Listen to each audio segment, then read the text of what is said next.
Bismillahirrahmanirrahim. Assalamualaikum warahmatullahi wabarakatuh. Halo semuanya, apa kabarnya hari ini?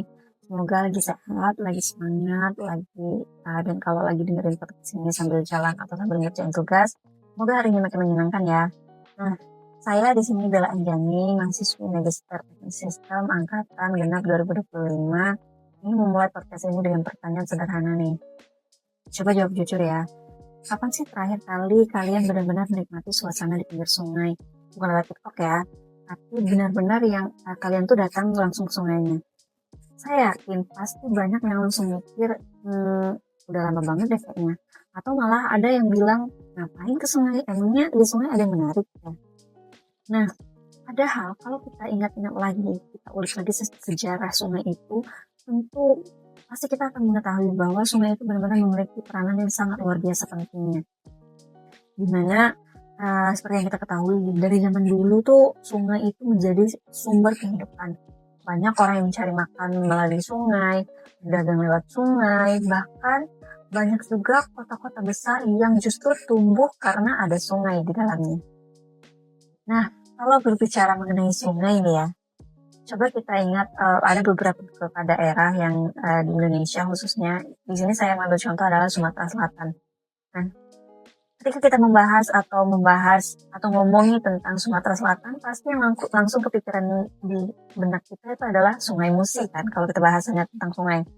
Nah, apalagi Sungai Musi ini kan terkenal banget nih dengan ikon Amperanya yang ya hampir semua orang kenal dengan Ampera dan Sungai Musi itu. Tapi sayangnya nggak semua orang tahu bahwa Sungai Musi itu sekarang itu sedang mengalami banyak persoalan-persoalan, yaitu diantaranya itu pencemaran, sampah, sedimentasi, sampai kualitas lingkungan yang terus menurun. Nah, biasanya kalau dengar masalah seperti ini kita langsung mikir ya udah kita bersihin aja.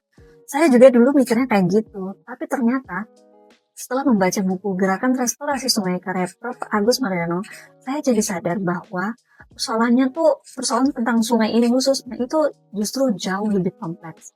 Nah, ternyata dari buku itu saya mengetahui nih bahwa ternyata sungai itu bukan cuma tentang air yang mengalir, tapi sungai itu berisi di dalamnya ada banyak elemen-elemen yang sangat penting atau sangat krusial. Di antaranya adalah manusia, lingkungan, kebijakan, ekonomi, bahkan budaya, yang semuanya itu saling berhubungan. Nah, di podcast kali ini kita bakal ngobrol santai nih mengenai itu. Kita akan coba melihat Sungai Musi dari sudut pandang systemic thinking. Bahasa gampangnya sih, kita tuh nggak cuma melihat masalahnya aja, tapi kita mencoba memahami kenapa masalah itu terus terjadi. Yuk kita mulai.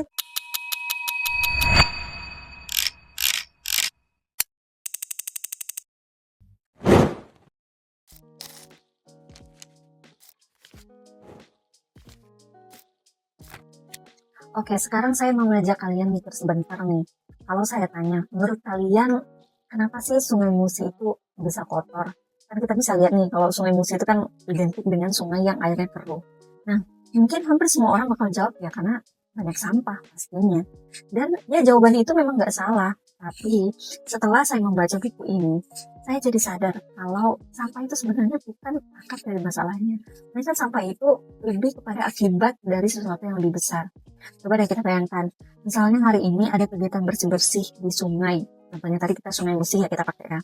Sampahnya itu diangkat semua. Sungainya kelihatan lebih bersih kan? Keren. Ya, tapi kira-kira seminggu atau sebulan kemudian tuh apa yang akan terjadi? Kemungkinan besar sampahnya pasti akan muncul lagi. Nah, di situ saya mulai bertanya, kenapa sih bisa berulang terus? Ternyata, kalau kita pakai cara berpikir systemic thinking, kita itu nggak berhenti di jawaban karena sampah. Tapi kita mulai melihat hubungan di baliknya.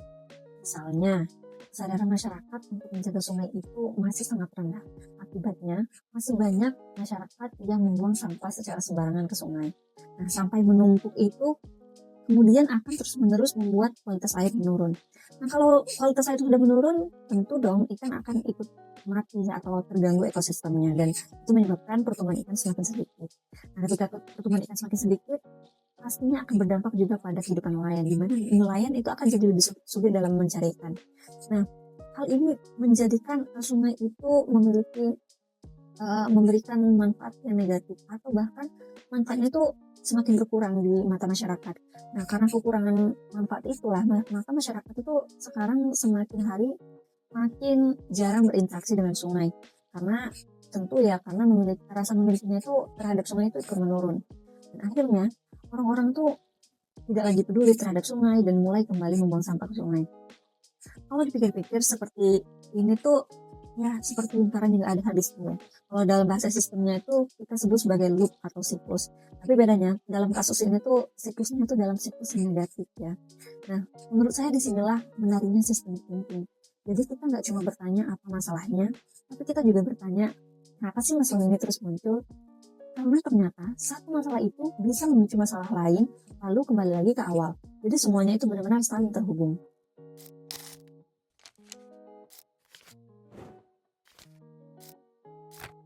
Kalau dipikir-pikir, sebenarnya pemerintah dan masyarakat itu sudah melakukan apa sih?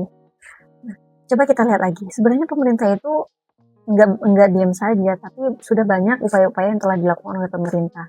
Mulai dari pengurukan sungai, pembangunan talut, penanaman pohon, sampai kegiatan bersih-bersih di sungai. Dan menurut saya itu semua tetap penting. Tapi pertanyaannya, kenapa masalahnya belum benar-benar selesai? Nah, buku ini memberikan sudut pandang yang menurut saya sangat menarik. Seringkali kita fokus dalam memperbaiki apa yang hanya kelihatan di permukaan. Sebagai contoh nih, kalau sungainya dangkal ya kita keruk. Kalau tebingnya longsor ya kita bangun talut. Dan kalau banyak sampah ya udah kita bersihkan aja. Tapi masalahnya memang berkurang, tapi hanya sementara. Karena mengapa? Ya karena penyebab utamanya itu belum berubah. Contohnya begini. Talut sebenarnya memang bisa untuk mencegah longsor sih.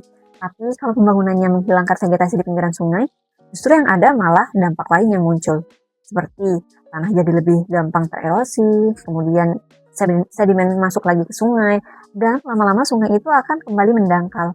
Jadi, satu solusi ternyata bisa memunculkan masalah baru yang kalau kita nggak melihatnya secara keseluruhan sistem, maka itu akan terus berulang. Nah, dan inilah menurut saya, ini adalah pesan yang paling penting dari buku Gerakan Restorasi Sungai. Restorasi sungai itu bukan cuma tentang urusan airnya saja, tapi juga berkaitan dengan hidrologi, bentuk sungai, ekologi, kondisi sosial masyarakat, kebijakan pemerintah, sampai bagaimana program itu saling terhubung. Ini adalah elemen yang paling krusial dan paling berpengaruh di dalam suatu sistem. Utamanya ada sistem di sungai. Nah, kalau kita cuma memperbaiki satu bagian saja, hasilnya memang ada. Tapi kalau seluruh sistemnya itu diperbaiki, dampaknya pasti bisa jauh lebih besar dan lebih bertahan lama. Nah, disinilah saya mulai paham kenapa pendekatan ini disebut systemic thinking. Karena kita diajak melihat gambaran besarnya, bukan hanya cuma satu potongan masalah saja.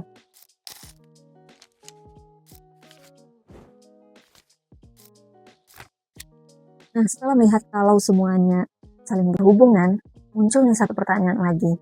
Kalau masalahnya serumit itu, terus kita harus mulai dari mana?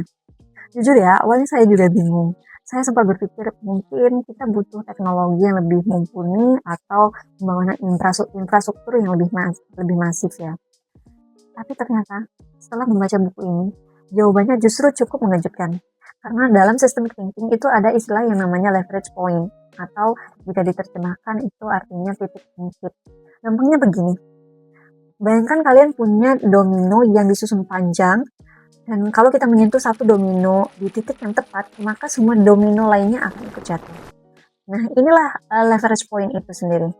Bukan berarti kita harus mengubah semuanya sekaligus, tapi ketika kita mencari bagian mana yang kalau diperbaiki, dampaknya bisa menyebar ke seluruh sistem. Dan menurut buku ini, titik ungkit yang paling penting dalam suatu sistem itu adalah manusia. Kenapa manusia? Karena hampir semua perubahan di sungai itu berawal dari keputusan manusia. Mau buang sampah atau tidak, mau menjaga pohon di bantaran sungai atau tidak, mau ikut menjaga kualitas air atau tidak, semuanya kembali ke pilihan kita. Nah, kalau masyarakat mulai sadar nih pentingnya menjaga sungai, perlahan perilakunya juga ikut berubah kan? Sampah yang awalnya dibuang sembarangan, kini mulai berkurang dibuang ke sungai. Kemudian dengan sampah berkurang, maka air menjadi lebih bersih. Habitat ikan pun juga perlahan pulih. Dan dengan adanya perkembangan ikan yang di ekosistemnya dengan lebih baik, maka tentu nelayan akan kembali mendapatkan manfaat dengan hasil tangkapan yang lebih baik juga. Dan hal ini memberikan masyarakat memberikan manfaat yang besar kepada masyarakat, khususnya pada kesejahteraan masyarakat. Dan yang menarik, ketika manfaat itu mulai dirasakan lagi, biasanya rasa peduli juga ikut tumbuh. Jadi terbentuk siklus yang positif. Kalau yang sebelumnya kita bahas itu adalah siklus yang negatif. Jadi kalau yang di leverage point ini, ketika kita sudah menemukan nih titik ungkitnya dan kita mulai memperbaiki di situ, maka yang terjadi atau terbentuk adalah siklus yang positif. Nah, menurut saya ini jauh lebih kuat daripada sekedar mengadakan aksi bersih-bersih satu hari lalu selesai. Makanya saya juga jadi paham nih kenapa di buku ini banyak sekali dibahas tentang Gerakan Restorasi Sungai Indonesia atau GRSI, termasuk salah satunya program Sekolah Sungai. Karena ya itu tujuan utamanya bukan cuma membuat sungai bersih hari ini, tapi membangun yang namanya kesadaran masyarakat supaya masyarakat itu mau menjaga sungai dalam jangka waktu yang panjang. Dan menurut saya ini justru menjadi perubahan yang paling penting.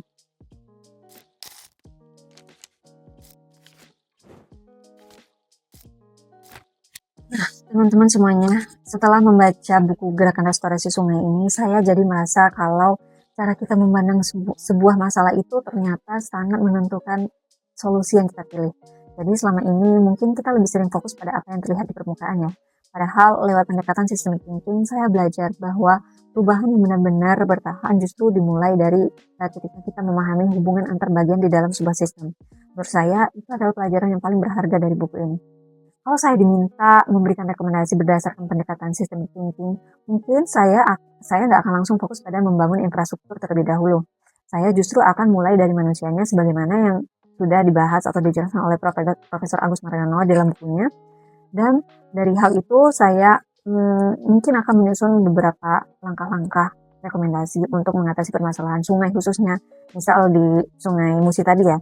Jadi yang pertama yang akan saya lakukan itu edukasi, di mana edukasi ini dilakukan untuk menciptakan masyarakat yang benar-benar paham bahwa sungai itu bukan sekedar tempat membuang sampah, tapi sebagai sumber kehidupan. Langkah yang kedua yaitu memperbaiki sistem pengelolaan sampah di kawasan yang ada di bantaran sungai. Karena karena sejatinya kita nggak bisa cuma menyuruh seseorang atau masyarakat, sekelompok orang menjaga lingkungan kalau fasilitasnya belum mendukung ya kan. Nah, kemudian yang ketiga, itu menjaga vegetasi di sepanjang sempadan sungai. Karena di vegetasi ini sangat berperan penting, di mana dengan adanya pohon ataupun tanaman di sekitar sungai, itu bukan sebagai penghias, melainkan mereka memiliki peran penting untuk mengurangi erosi, menyaring air hujan, sekaligus menjaga ekosistem. Dan yang terakhir, tentu saja, kolaborasi. Menurut saya, menjaga sungai itu bukan cuma tugas pemerintah, bukan juga tugas dari komunitas lingkungan, tapi tugas dari kita semua. Akademisi, masyarakat, dunia usaha, pemerintah, bahkan generasi muda pun juga punya perannya masing-masing. Karena kalau semua bergerak sendiri-sendiri hasilnya mungkin ada, tapi kalau bergerak secara bersamaan, dampaknya pasti jauh lebih besar. Dan mungkin itulah inti dari systemic thinking. Bukan mencari solusi yang paling cepat, tapi mencari perubahan yang bisa memperbaiki keseluruhan sistem. Sebelum saya tutup podcast ini, saya ingin mengutip slogan dari Gerakan Restorasi Sungai Indonesia yang menurut saya sederhana, tapi maknanya sangat dalam sekali. Yaitu, air kita lestarikan, sungai kita muliakan. Semoga setelah mendengar podcast ini, kita semua jadi bisa melihat sungai itu dengan cara yang berbeda ya. Dimana sungai itu bukan hanya sekedar air yang mengalir atau air yang kita lewati setiap hari, melainkan sebagai bagian dari kehidupan yang juga ikut menentukan masa depan kita di kemudian hari. Saya Ben Anjani, terima kasih sudah banyak menemani saya sampai di akhir podcast ini. Sampai jumpa di kesempatan berikutnya. Dan ingat, perubahan besar selalu dimulai dari langkah yang kecil. Termasuk salah satunya yaitu dari keputusan sederhana untuk menjaga sungai yang ada di sekitar kita. Sampai jumpa.